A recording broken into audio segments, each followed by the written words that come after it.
제1차 페르시아 전쟁이 발발하기 전 현재의 이라크와 이란 영토에 해당하는 서아시아 지역은 역사상 가장 크고 강력한 제국 중 하나인 아케메네스 페르시아 제국이 지배하고 있었습니다. 페르시아 제국은 근처에 있는 메디아, 리디아, 바빌론 왕국을 정복한 키루스 대왕의 지도 아래 급속도로 확장되었습니다.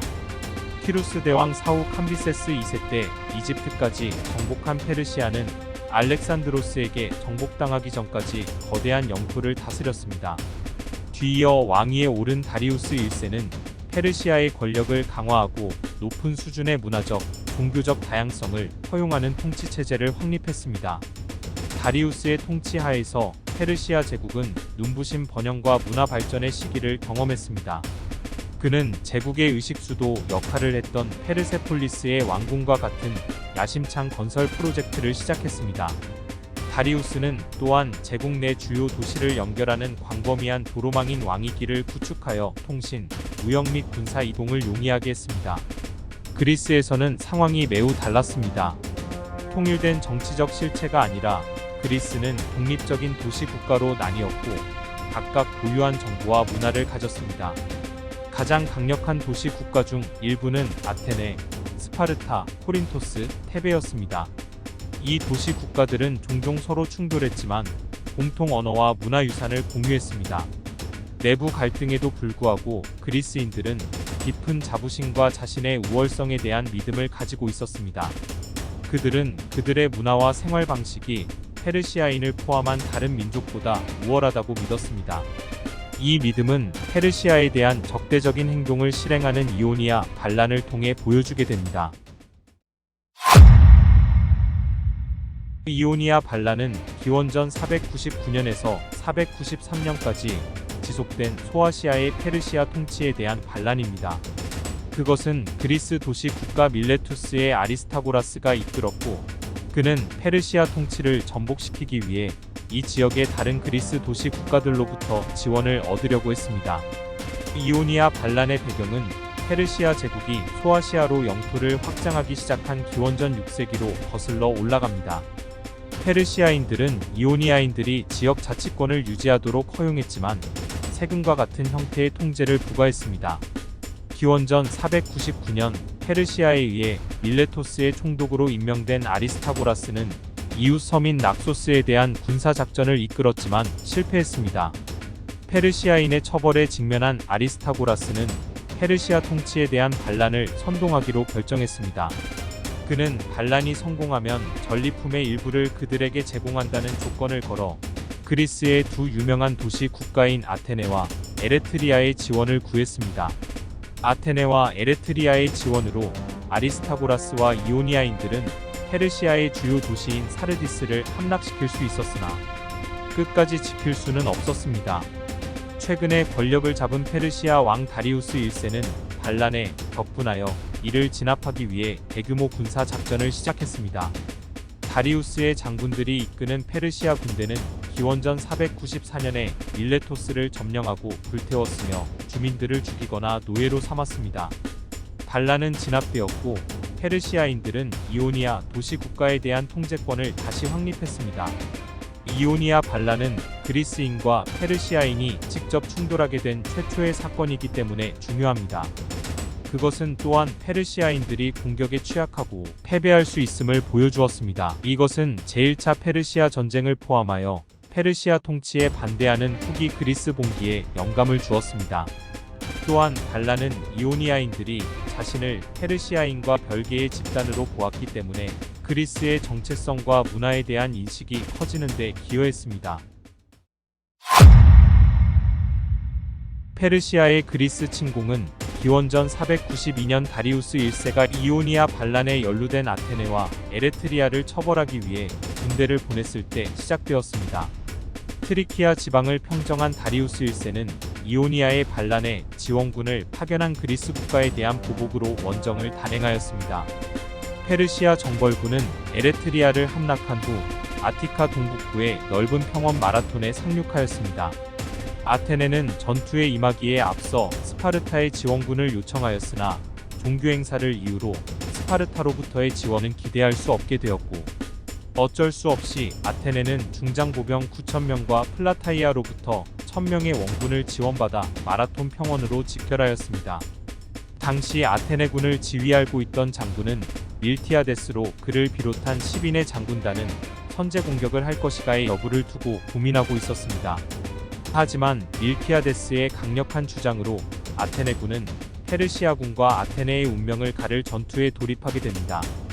기원전 490년 어느 날 아침 1만 명의 아테네군은 마라톤 평원에서 1만 5천의 페르시아군을 상대로 한 전투를 시작하게 됩니다. 다른 지휘관으로부터 지휘권을 양도받은 밀티아데스는 중앙을 두텁게 한 페르시아군과 달리 중앙을 얇게 하고 양날개를 두텁게 하여 부딪히는 전략을 구사합니다. 경무장의 페르시아군은 중무장보병으로 구성된 아테네군에 맞서기 위해서 기병을 활용한 전략을 구사해야 했으나 마라톤 전투에는 매우 적은 기수의 기병만 참전하여 전력에 도움이 될 정도는 아니었습니다. 이를 간파한 밀티아데스는 중무장보병이 주전력인 아테네군이 비록 병력면에서는 페르시아군에 밀렸으나 중앙싸움에서 페르시아군의 공세를 버틸 수 있을 것이라고 생각하였고, 페르시아군이 중앙으로 점점 들어오게 하여 양쪽 날개의 병력이 페르시아군을 포위하여 섬멸하도록 하여 전투에서 승리할 수 있었습니다. 전투가 끝난 후 양측의 병력 손실은 페르시아군이 6,400명, 아테네군이 192명으로 아테네의 명백한 승리였습니다. 하지만 아직 8,000명의 페르시아군을 실은 배들이 완전히 무방비 상태인 아테네로 쳐들어올지 모르는 상황이어서 아테네군은 승리에 도취할 수 없었습니다. 중무장을 하였음에도 불구하고 밀티아데스를 비롯한 마라톤 승리의 주역인 아테네군은 아테네시까지 40km를 쉬지 않고 강행군을 하여 페르시아군보다 먼저 아테네에 도착할 수 있었고, 이를 본 페르시아군은 전투를 포기하고 페르시아로 돌아감으로써 제1차 페르시아 전쟁이 막을 내리게 됩니다. 마라톤에서 패한 후 다리우스 1세는 대규모 그리스 침공을 준비하기 시작했습니다. 그러나 기원전 486년 그의 죽음으로 그의 계획은 차질을 빚고 왕좌는 그의 아들 크세르크세스 1세에게 넘어갔습니다. 크세르크세스는 아버지의 패배에 대한 복수를 결심하고 그리스를 침공하기 위해 엄청난 원정대를 모았습니다. 한편 마라톤 전투에서 결정적인 승리를 함으로써 페르시아를 몰아낸 아테네 역시 확실시되는 페르시아의 재침공을 대비하고 있었습니다. 기원전 483년 아테네의 라우레이온에서 새로운 은광이 발견되었습니다. 아테네민에는 은광에서 채굴되는 은을 아테네 시민에게 공평하게 나누고자 했으나 당시 집정관이었던 테미스토클레스는 임박한 페르시아 침공에 대비하여 해군과 유세를 강화할 필요성을 인식하고 미네를 설득하여 은광에서 나오는 수입으로 해군을 증강하는 정책을 추진하였습니다. 해군을 강력하게 옹호한 테미스토클레스는 세 줄로 노를 젓는 전함인 3단 노선으로 구성된 대규모 함대를 건조하는 데 막대한 투자를 하였고, 그의 외교 기술을 통해 다른 도시 국가, 특히 아이기나 및 코린토스와 동맹을 맺고 그리스 동맹국의 해군을 강화했습니다. 아테네는 주로 항구 도시인 피레우스와 인근 살라미스 섬을 포함한 해안 지역의 방어에 집중했습니다. 그들은 방어벽을 건설하고 항구를 요새화했으며 해양 이익을 보호하기 위해 해군을 전략적으로 배치했습니다. 기원전 480년 크세르크세스는 제2차 페르시아 침공으로 알려진 그의 침공을 시작했으며 군대는 수십만 명으로 추정되었습니다. 당시 최강의 육군을 보유하고 있던 페르시아 군대는 상대적으로 미약한 해군을 보강하기 위해 페르시아에게 정복당했던 페니키아인의 우월한 항해수를 이용하여 해군을 보강하였습니다. 크세르크세스의 페르시아 군대는 헬레스폰토스 해협에 배다리를 건설하여 트라키아와 마케도니아를 거쳐 그리스로 진군하였습니다. 페르시아의 진격을 알게 된 그리스 도시 국가들은 페르시아의 진격을 방해하는 핵심 전략 지점을 방어하는 것이 중요함을 깨달았습니다. 한쪽은 산으로, 다른 한쪽은 바다로 둘러싸인 좁은 통로인 테르모필레는 페르시아 군대의 기동성을 제한할 수 있는 이상적인 지역이었습니다. 군사적 기량과 규율로 유명한 스파르타의 레오니다스 1세 왕은 테르모필레에서 그리스 동맹군을 이끌도록 선택되었습니다. 처음에 그리스 동맹군은 다양한 도시 국가에서 온 7,000명의 중장 보병으로 구성되었습니다. 그들 중 가장 유명한 것은 300명의 정예 스파르타 전사들이었습니다.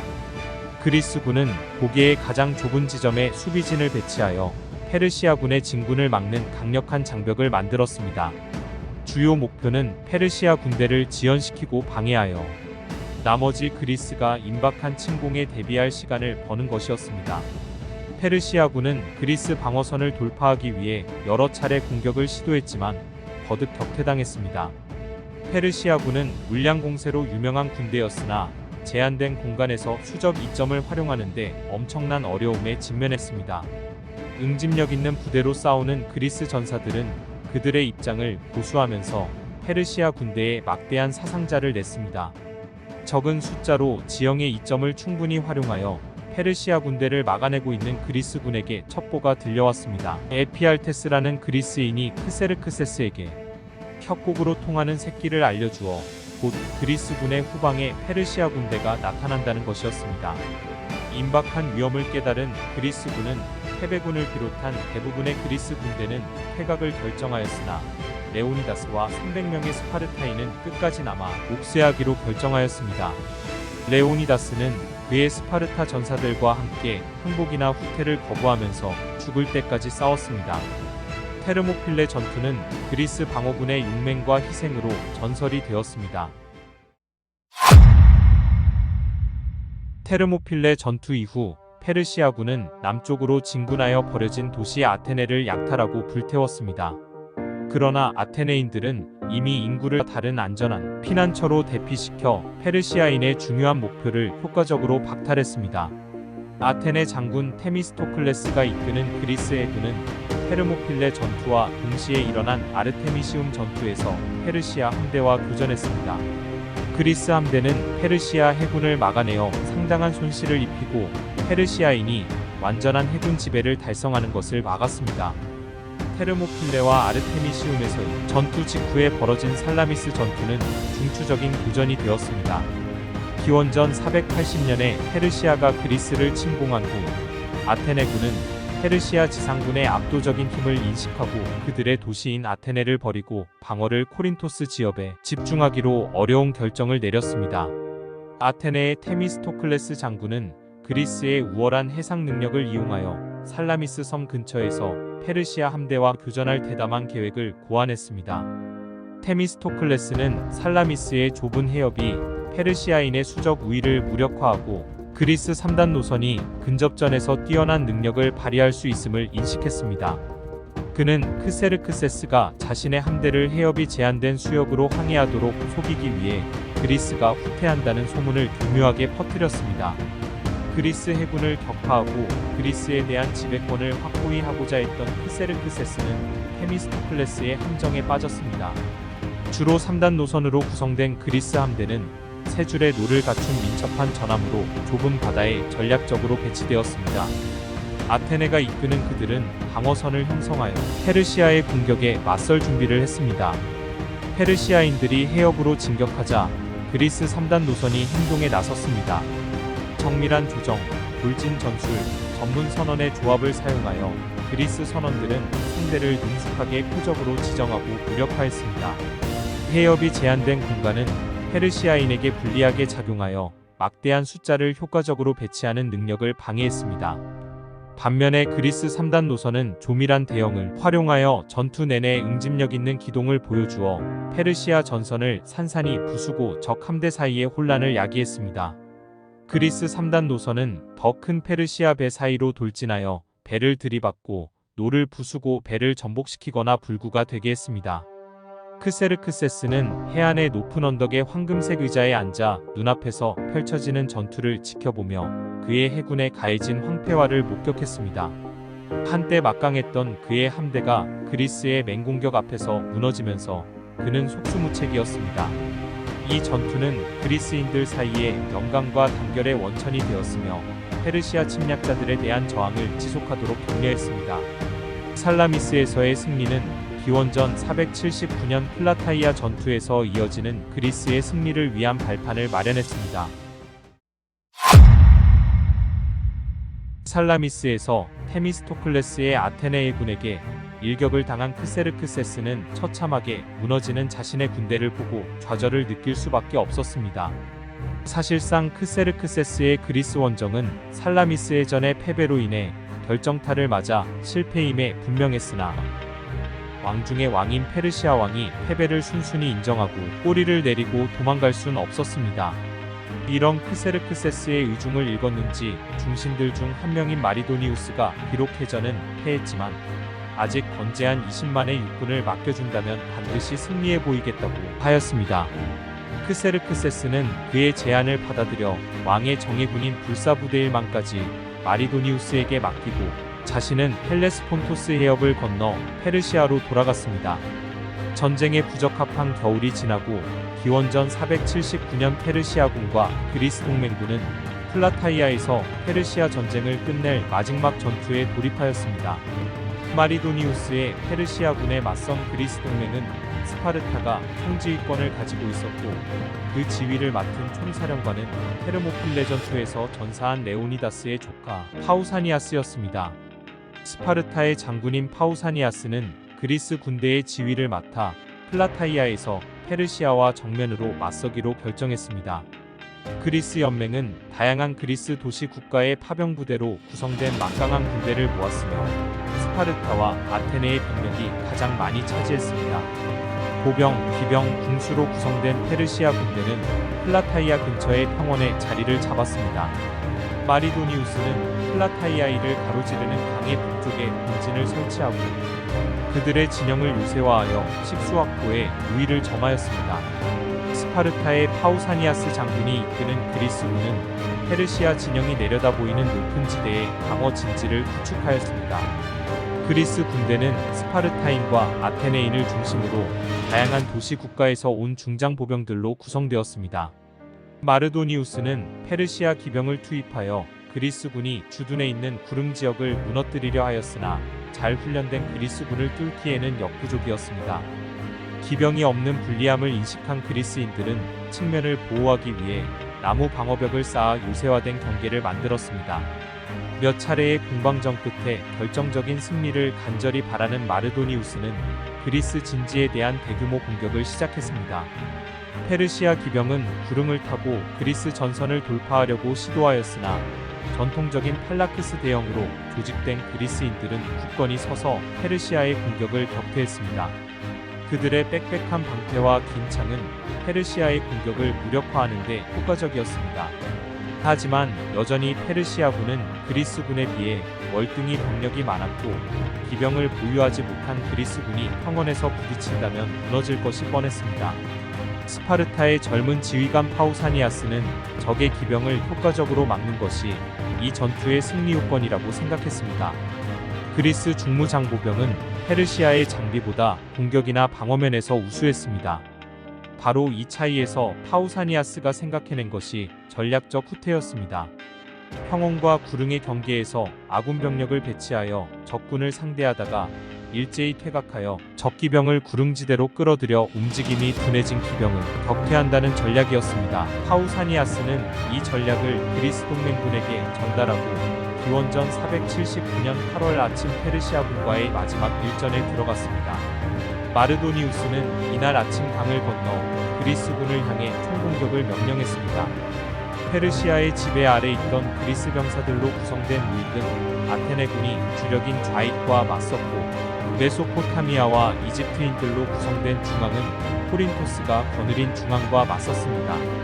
이번 전투의 핵심이라 할 수 있는 불사부대 1만과 기병 1만으로 구성된 페르시아군 좌익은 스파르타군 1만으로 구성된 우익과 맞섰습니다. 파우사니아스의 전략은 전투가 벌어지고 나서 얼마 지나지 않아 전장에서 그 절묘함을 그대로 보여주었습니다. 스파르타의 전략적 후퇴로 구릉지대로 빨려 들어간 페르시아 기병은 기동성이 떨어져 스파르타군에게 말들이 죽임을 당하였고 보병이 된 페르시아 군인 역시 그들이 타고 온 말과 똑같은 운명을 맞이했습니다. 또한 총공격 명령에 무작정 앞으로 달려간 페르시아군은 앞쪽에서 전장이 어떻게 흘러가고 있는지 알 수 없었으며 그리스군의 창 끝에 페르시아군의 시체만 겹겹이 쌓이고 있었습니다. 그리스 동맹군의 좌익과 중앙의 중장 보병들도 페르시아군에 전혀 밀리지 않고 분투하였고 전장은 점점 그리스군의 유리한 방향으로 흘러가고 있었습니다. 이때 전장에 페르시아의 장군 마르도니우스가 전사했다는 소식이 전해졌습니다. 이 소식은 페르시아 군대의 사기를 떨어뜨리고 그들의 지휘 체계를 약화시켰습니다. 마르도니우스의 죽음은 그리스인들의 결의를 더욱 고취시켰고 그들의 사기를 북돋아 주었습니다. 총사령관이 죽고 군대가 혼란에 빠지자 페르시아 군대는 후퇴하기 시작했습니다. 그리스인들은 그들을 추격했고 페르시아군은 후퇴하는 동안 막대한 사상자를 냈습니다. 플라타이아 전투는 그리스 군대의 압도적인 승리였습니다. 그 승리는 그리스에서 페르시아의 위협이 끝났고 페르시아 전쟁의 끝을 의미했습니다. 살라미스 해전에서 페르시아의 군을 상대로 대승리를 거둔 아테네 연합 해군은 단 한 번의 승리로만 멈추지 않았습니다. 플라타이아에서 스파르타군이 주축인 그리스 동맹군이 승리를 거두었을 때 아테네 연합 해군은 에게의 지배권을 찾아오는 전투에 돌입하는 중이었습니다. 테미스토클레스로부터 해군 지휘권을 위탁받은 크산티포스는 살라미스 해전 때에 비해 월등한 해군력을 가지고 미칼레 공략 작전을 펼쳤습니다. 비록 그리스 지역에서 페르시아군을 격퇴했지만 이오니아 지역의 폴리스들과 에게의 수많은 섬들의 지배권은 아직 페르시아 쪽에 있었습니다. 아테네는 이번 기회에 페르시아 세력을 완전히 몰아내기 위해 전쟁 당시 페르시아군의 해군기지였던 사모스 섬 인근의 폴리스들을 먼저 공략하였습니다. 미칼레를 필두로 해서 에페소스와 밀레토스 그리고 사모스 섬까지 페르시아로부터 탈환하였고 더 나아가서 에게해를 북상하여 크세르크세스가 배다리를 만든 헬로스폰토스 해협의 폴리스들을 공략하여 완전히 페르시아 세력을 몰아냈습니다. 이로써 기원전 479년 그리스인들은 페르시아를 서아시아 내륙으로 몰아내고 이오니아 지역과 에게해의 지배권을 가지게 되었습니다. 이후 아테네를 중심으로 에게해의 주요 폴리스들은 또다시 있을지도 모를 전쟁의 위험에 대비하기 위해 델로스 동맹을 결성하게 되었고 이는 앞으로의 그리스 지역의 패권은 스파르타 중심의 펠로폰네소스 동맹과 아테네 중심의 델로스 동맹이 양분하게 됨을 의미했습니다. 이같이 양국 간의 전운이 감도는 정세는 훗날 아테네와 스파르타가 패권을 두고 벌이는 펠로폰네소스 전쟁으로 분출하게 됩니다.